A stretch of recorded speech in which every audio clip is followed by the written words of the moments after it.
Quel est le problème avec les PHEV, les hybrides branchables? Est-ce que ce sont des véhicules qui sont toujours pertinents dans le marché à l'orée de 2026 ou c'est une relique du passé qu'on devrait mettre aux poubelles? C'est la question épineuse à laquelle on va tenter de répondre aujourd'hui dans un nouvel épisode de Plus de millage. Allons-y!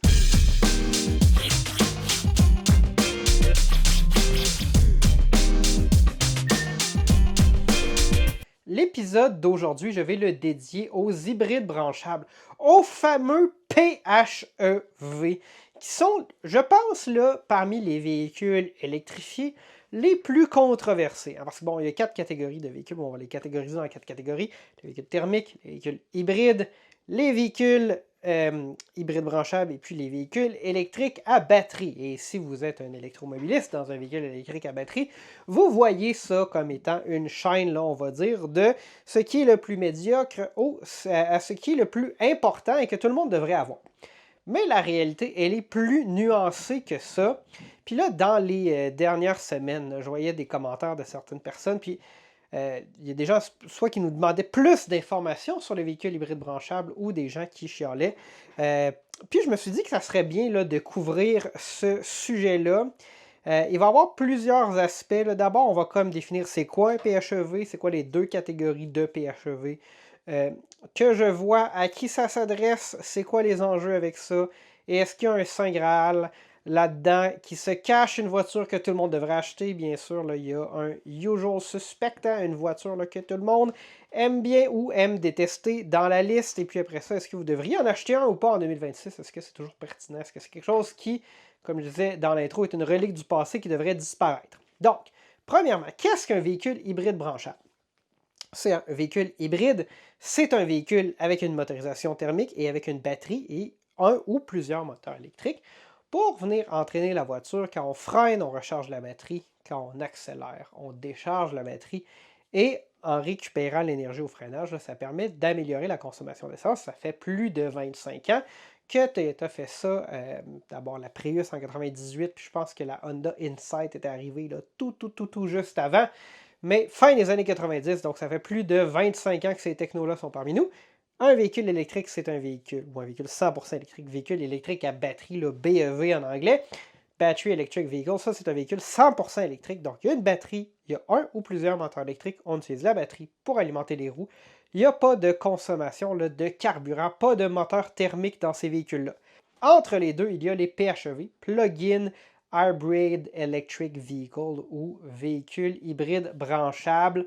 Donc, ça, c'est une catégorie particulière dans laquelle il y a deux sous-catégories. Donc, d'abord, véhicule hybride branchable, c'est un véhicule qui a un moteur thermique, qui a une batterie de plus grande taille que celle d'un véhicule hybride, et on peut alimenter le véhicule sur une certaine distance là, en mode 100% électrique, et puis on a accès là, à la motorisation thermique pour augmenter l'autonomie.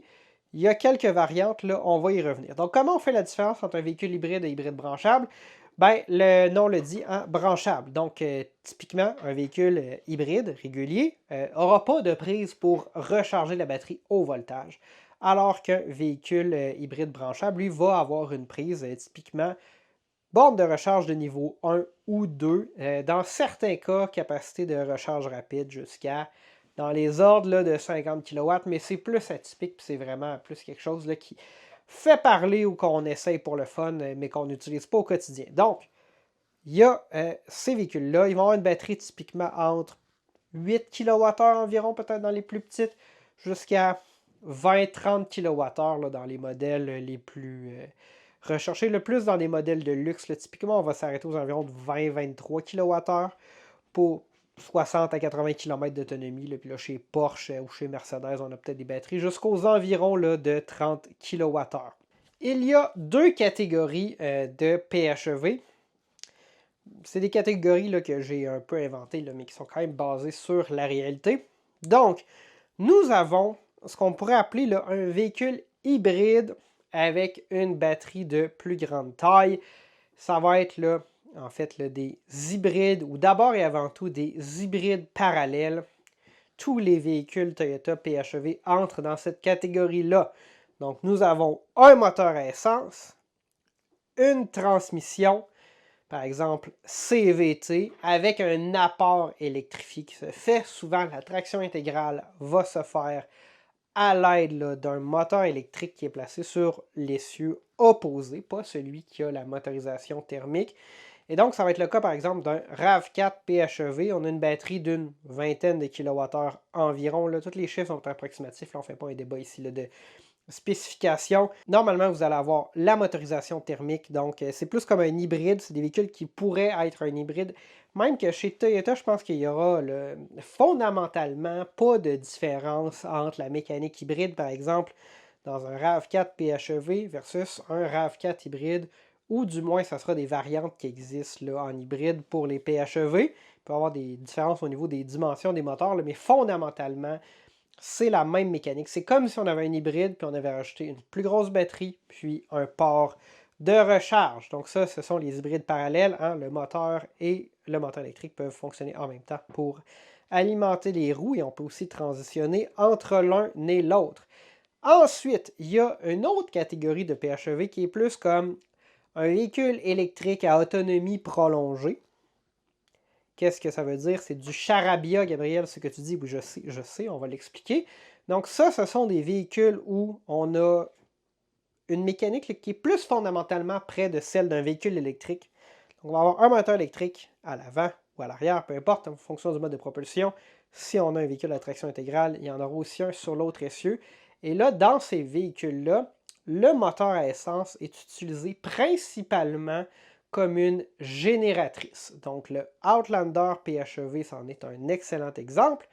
Les hybrides là, Honda des générations actuelles, ce ne sont pas des hybrides branchables, mais aussi un peu le même principe. Donc, le moteur est principalement une génératrice. Dans un Outlander PHEV, par exemple, on a un moteur qui produit environ 100 kW de puissance, dans le fond, le moteur thermique, là, qui donc alimente un générateur d'à peu près 100 kW. Est-ce que finalement, la limitation de la puissance du moteur thermique est en fait limitée par la capacité du générateur, peut-être? Bref, un moteur essence, on alimente un générateur qui, lui, peut alimenter directement les moteurs ou aller recharger la batterie.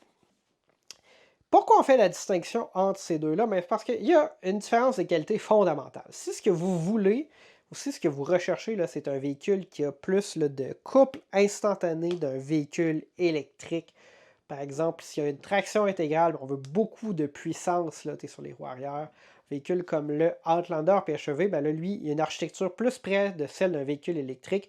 Ça va vraiment être orienté pour ça.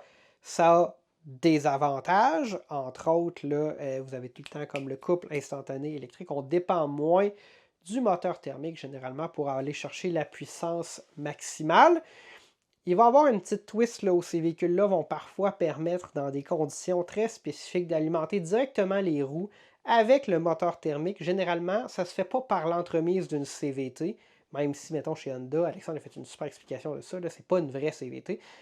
On a un seul ratio là, entre le moteur et les roues pour l'alimentation directe. L'Outlander aussi, PHEV fait aussi ça, mais dans mon expérience, c'est très rare qu'on tombe dans ce mode-là. Là. Ça va être plus si, par exemple, la batterie est entièrement déchargée et on est dans un contexte où on demande quand même beaucoup de puissance, puis on roule à des vitesses là, qui sont variées aussi. Là. Bref, on en demande quand même beaucoup. La batterie qui est vide n'est pas capable de fournir. On va l'alimenter comme ça. Mais sur l'autoroute, c'est très rare. J'ai plus vu ça sur des routes nationales à 90 km/h.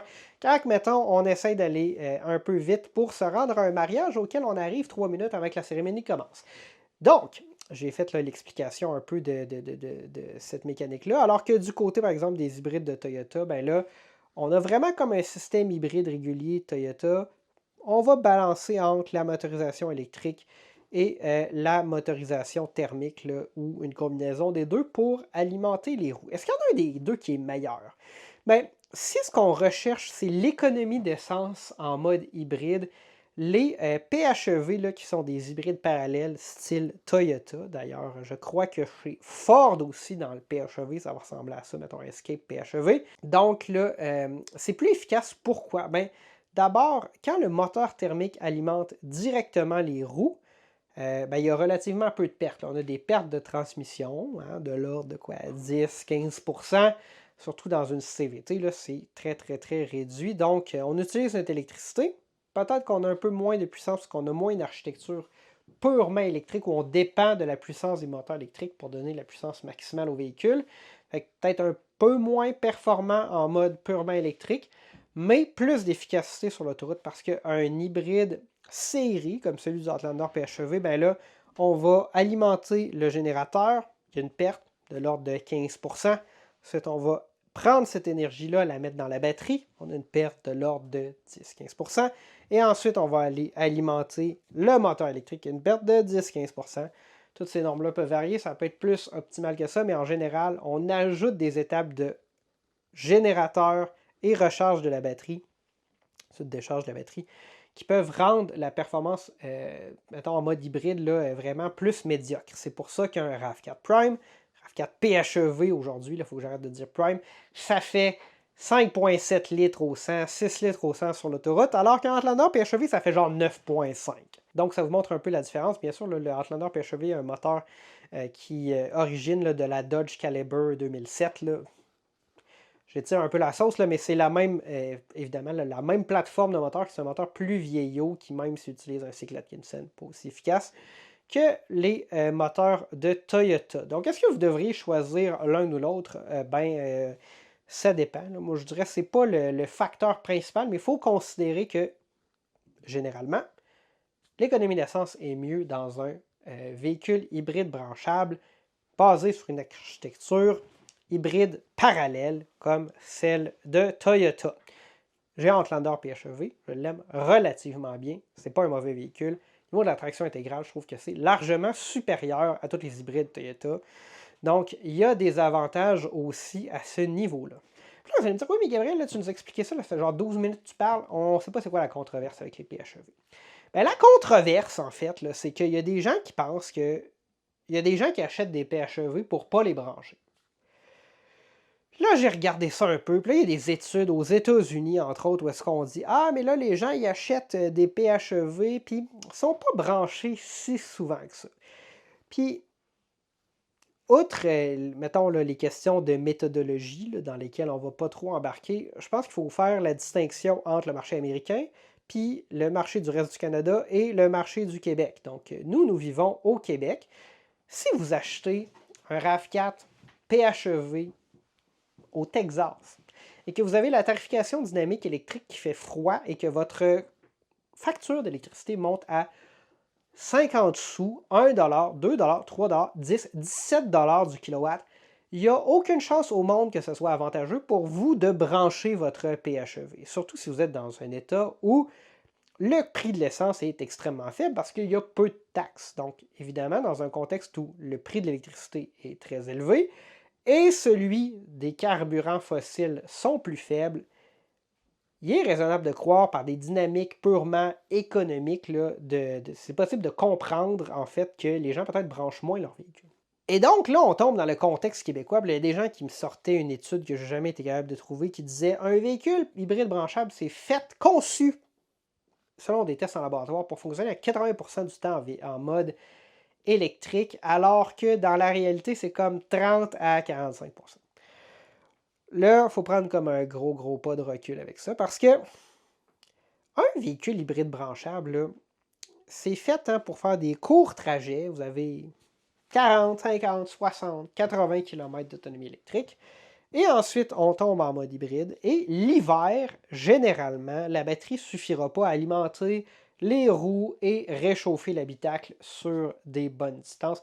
Il y a une petite twist là, sur laquelle on va revenir là, à la fin de l'épisode avec ça. Et donc, là, quand on dit 30 à 45% ou 50% ou juste 60% d'utilisation électrique, il faut comme faire attention. Fait que là, je vais juste parler de mon expérience puis de ce que moi je vis basé sur aucune donnée scientifique, mais c'est juste ma perception.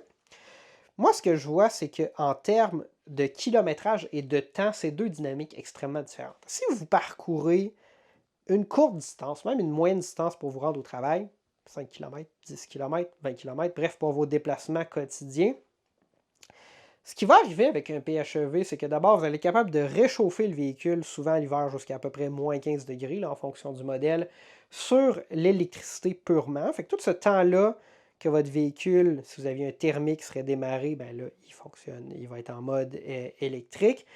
Sur les courts trajets, généralement aussi, vous allez être en mode électrique, mais le véhicule, là, il est allumé, on s'entend, il est démarré, une portion de temps là, qui est plus grande que celle où on est en déplacement. Fait que, si on a un véhicule comme ça qu'on utilise au quotidien avec un PHEV, on va être quand même capable de maximiser le pourcentage de temps où le moteur n'est pas démarré. Ceci étant dit, c'est vrai que l'hiver, avec la plupart des PHEV qui existent aujourd'hui, aux environs de moins 10, moins 15, ça dépend aussi de votre utilisation là, de la climatisation. Ça se peut que le moteur démarre. Fait que c'est vrai que probablement que l'hiver, mon moteur est démarré plus de 50% du temps. J'aime bien ça forcer là, le mode EV dans un Outlander PHEV. Si vous mettez le véhicule en mode accessoire, puis vous faites EV, puis ensuite vous le démarrez, vous allez forcer le mode EV. Mais s'il fait comme moins 15, il va vous dire, mon avis, si tu veux chauffer l'habitacle, il faut que tu quittes le mode EV. Ce qu'on peut vouloir faire ou pas, ça dépend. J'étais beaucoup plus agressif là-dessus avant d'avoir un enfant. Maintenant que nous avons un enfant, quand il est dans le véhicule, ben, on pousse un peu plus le chauffage, environ de moins 15, comme je disais. Si on met là, le chauffage du pare-brise, le fameux defrost, ça va aussi forcer là, le démarrage du moteur à essence. Moi, je pense que l'hiver, en proportion, probablement qu'on est à moins de 50%, quoi, il y a quand même beaucoup de trajets. Puis même, je trouve que avant de quitter la maison, quand le véhicule est branché, ce que je perçois, c'est que souvent, il va faire fonctionner la thermopompe au maximum, tout en maintenant la batterie à 100% parce qu'il est branché. On va rentrer dans l'auto, ça va être chaud, ça va être merveilleux, ça va chauffer plus qu'un moteur, un véhicule à essence. Et c'est vraiment super bien. S'il fait plus frais que ça, non. Maintenant, ça, c'est l'aspect temps, mais il y a aussi l'aspect kilométrage. La réalité, là, c'est que si vous avez un véhicule comme ça, puis vous faites régulièrement ou occasionnellement là, des trajets plus longs de 250, 300, 500 km, disons, vous vivez à Québec, vous avez de la famille à Montréal, bien, c'est sûr que ces trajets-là, ils vont être faits en mode hybride principalement. Puis là, vous allez consommer de l'essence. Fait que là, c'est là qu'il faut faire la distinction entre le kilométrage et le temps. Moi, je pense que sur l'année au complet, en termes de temps, probablement que je suis à 60-75% d'utilisation purement électrique du PHEV. Mais si je le regarde en kilométrage, parce que je fais une fois par mois, par exemple, un trajet de 700 km, donc un aller-retour à Montréal avec du viraillage là-bas, ou on va au Saguenay ou peu importe, bien, c'est sûr que en termes de kilométrage, je suis peut-être à 50-50.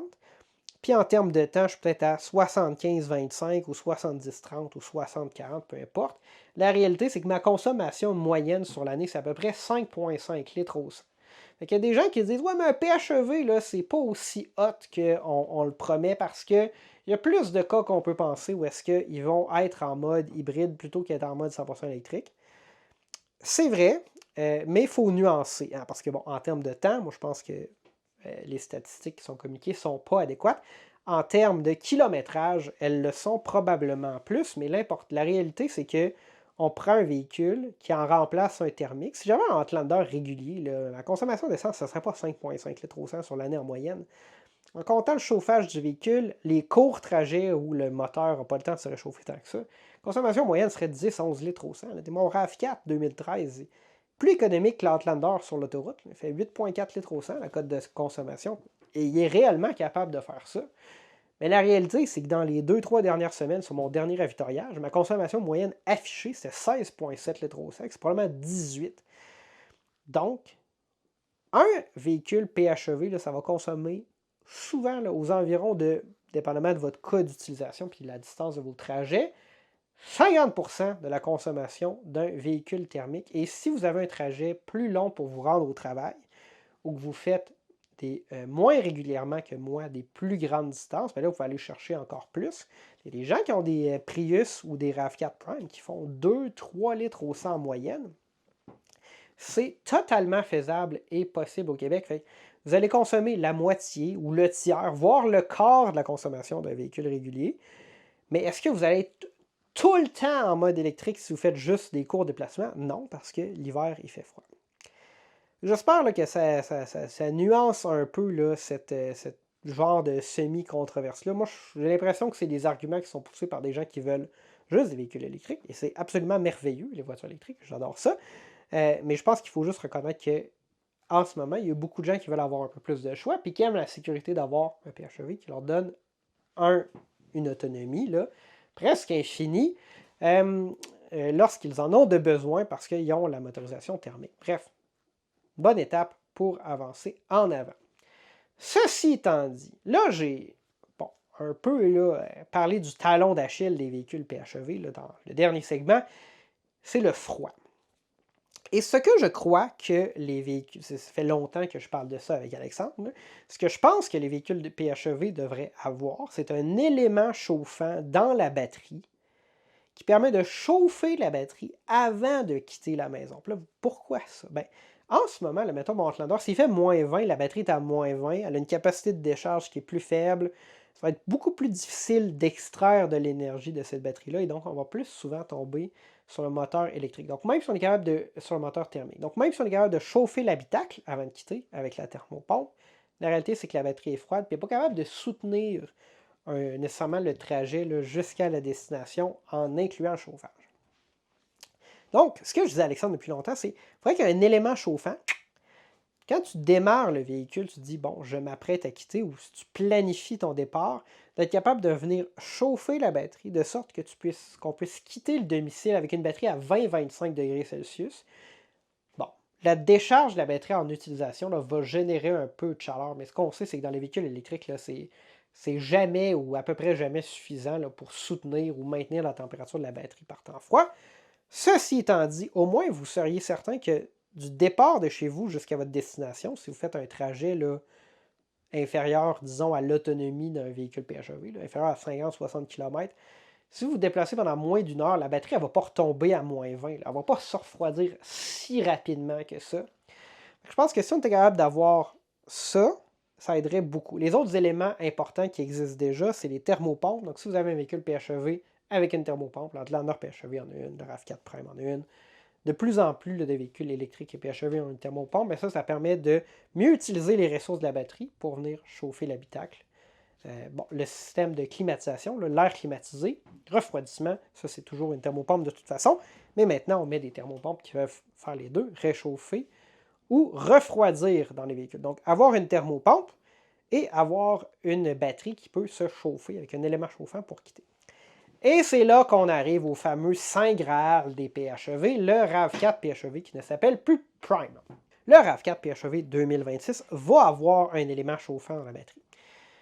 Je vais essayer de rajouter de l'information à l'écran si je trouve l'exact, les données exactes, mais de ce que je comprends, il y aura un élément chauffant de quelque chose comme 7 kW dans la batterie. 7 kW, ça correspond à quoi? Ça correspond surprenamment à peu près à la sortie électrique d'une borne branchée sur un circuit 40 A, donc une borne 32 A, aux environs des 7.2-7.7 kW dans ces eaux-là. Et donc, ce que je pense que Toyota va faire, mais comme je disais, c'est difficile d'avoir des références exactes, là, mais je pense qu'on va être capable de planifier notre heure de départ et de venir chauffer la batterie pour être capable de se déplacer, de faire une bonne portion de son trajet en mode 100% électrique avec une batterie qui a sa pleine capacité de décharge, donc qui est capable de fournir là, assez d'énergie pour le trajet. Bien sûr, l'autonomie est réduite l'hiver parce qu'il faut quand même faire fonctionner la thermopompe, il faut quand même chauffer l'habitacle.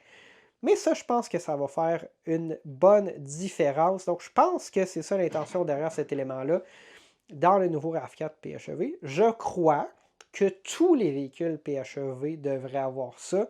Pour moi, c'est quelque chose... Rajouter un élément résistif dans la batterie, là, ça ne coûte pas grand-chose. Il y a des constructeurs dans le 100% électrique, par exemple chez Tesla, qui ont des stratégies beaucoup plus poussées que ça. Là. Dans une Tesla, on a la capacité de chauffer la batterie. On peut significativement chauffer la batterie, mais on le fait sans aucun élément chauffant dédié. En fait, on vient utiliser le refroidissement des moteurs, des ondulateurs, dans lesquels on va injecter du courant là, de manière à générer des pertes thermiques qui vont être utilisées pour chauffer la batterie. Complètement capoté. On n'a pas besoin d'aller jusque-là, quoique ça pourrait rendre les choses plus efficaces. On pourrait faire ça dans un PHEV, là, il n'y aurait aucun problème. Alors, juste de complexité. Puis on serait capable d'aller chercher encore plus d'efficacité. Moi, je pense que c'est ça le Saint Graal. Je pense qu'à partir de 2026, on va être capable d'avoir un véhicule hybride branchable qui a des performances électriques en hiver qui sont augmentées. Puis là, ce qu'on fait en faisant ça, c'est que vous avez par exemple votre plage de fonctionnement hybride, donc avec le moteur thermique, puis votre plage de fonctionnement électrique. Puis là, on vient maximiser la plage de fonctionnement électrique. Donc, on a des véhicules un peu plus efficaces, on va chercher plus. Thermopompe un peu plus efficace, on vient réchauffer la batterie, on vient rajouter une batterie un peu plus grosse, on vient rajouter un peu plus de puissance électrique. D'ailleurs, le Outlander PHEV 2026, qui n'est pas encore dévoilé, mais qui va être dévoilé en marge du Salon de l'Auto de Montréal, qui, on peut le présumer, là, sera exactement la même chose que l'Outlander PHEV qu'on a dans tous les autres pays du monde en 2025. Donc, il va avoir aussi une batterie un peu plus grosse, mais surtout une batterie qui a une plus grande capacité de décharge. Donc ça veut dire qu'on a plus de puissance électrique. Donc ça veut dire qu'on a moins besoin de démarrer le moteur à essence, par exemple, si on veut faire un dépassement, des choses comme ça.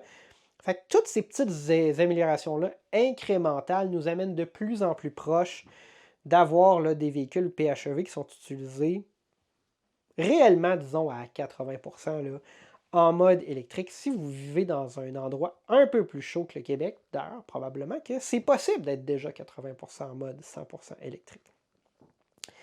Donc ça nous amène à la fameuse question, est-ce que vous devriez acheter un véhicule PHEV en 2026?